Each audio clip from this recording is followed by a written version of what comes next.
अस्सलाम वालेकुम दोस्तों। आज हम बात करेंगे डेंगू फ़ीवर के बारे में। दोस्तों, बारिशों के बाद ये बीमारी सबसे ज़्यादा फैलने वाली बीमारियों में शामिल हो गई है। दोस्तों, ये वायरस एक ख़ास किस्म के फ़ीमेल मॉस्किटो के काटने के बाद अक्सर लोगों में हो जाता है। दोस्तों, ये मच्छर साफ़ पानी में पैदा होता है। ऐसा साफ़ पानी जो बारिशों के बाद अक्सर घरों के आसपास, गैलरी में या फिर गेट की तरफ जमा हो जाता है। ये एक अहम वजह बन जाती है डेंगू मच्छर के पैदा होने की।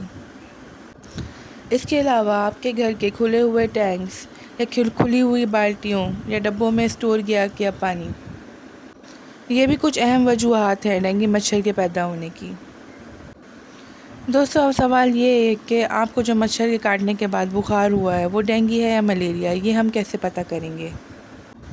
क्योंकि ये दोनों ही बीमारियां फ़ीमेल मॉस्किटो के काटने के बाद हो जाती हैं और इनके सिम्टम्स भी तकरीबन एक ही किस्म के होते हैं। तो दोस्तों, अगर आपका बुखार 3 दिन से ऊपर होने लगे तो समझ जाइए कि ये कोई सीज़नल या वायरल बुखार नहीं है। आपकी बॉडी में कुछ ना कुछ मसला ज़रूर चल रहा है। तो दोस्तों, इसके लिए हमें 2-3 ब्लड टेस्ट कराना बहुत ज़रूरी है।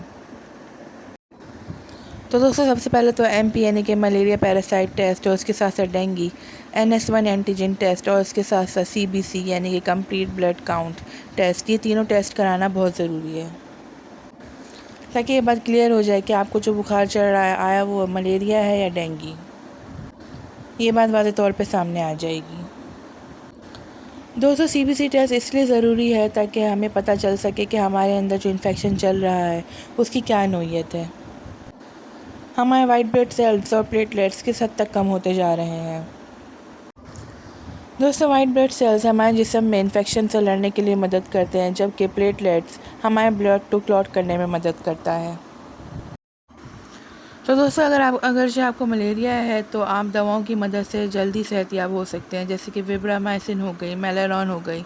ये दवाएं मलेरिया की सूरत में इस्तेमाल की जाती हैं।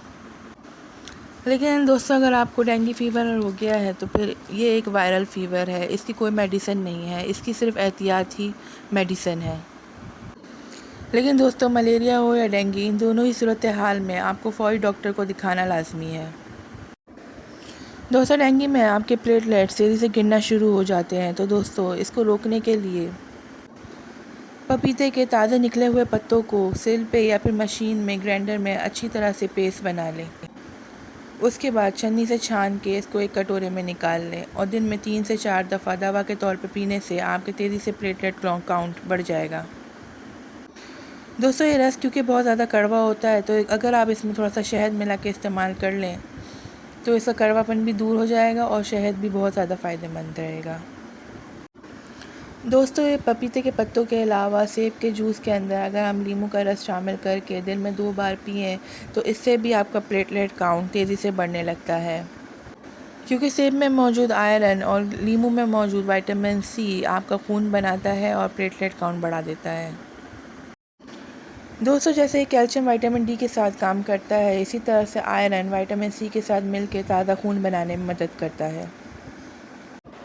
तो दोस्तों, डेंगू में मुब्तला मरीज़ विटामिन E की सप्लीमेंट्स और फ़िश ऑयल की सप्लीमेंट्स लेने से गुरेज़ करें, क्योंकि विटामिन E एक नेचुरल किस्म का ब्लड थिनर है। ये आपके खून को पतला कर देता है और डेंगू के अंदर वैसे ही प्लेटलेट्स गिर रहे होते हैं, इसलिए ज़्यादा खून का पतला हो जाना टिश्यूज़ से ब्लीडिंग की वजह भी बन सकता है। दोस्तों, डेंगू में प्लेटलेट काउंट चेक में रखना बहुत ज़्यादा ज़रूरी है। हर 3-4 दिन छोड़ के CBC कराना बहुत ज़्यादा ज़रूरी है, क्योंकि अगर नॉर्मल रेंज से बहुत ज़्यादा प्लेटलेट काउंट कम हो जाए तो वो स्टूल और यूरिन के अंदर ब्लड आने की भी बड़ी वजह बन सकता है। तो दोस्तों, इन दोनों ही रेमेडी से इंशाल्लाह आपका प्लेटलेट काउंट मेंटेन रहेगा और आपकी इम्यूनिटी भी बढ़ेगी। तो दोस्तों, अगर आपको मेरी वीडियो से मालूमात मिली हो तो मेरी वीडियो को लाइक कीजिए और मेरे चैनल को सब्सक्राइब कीजिए।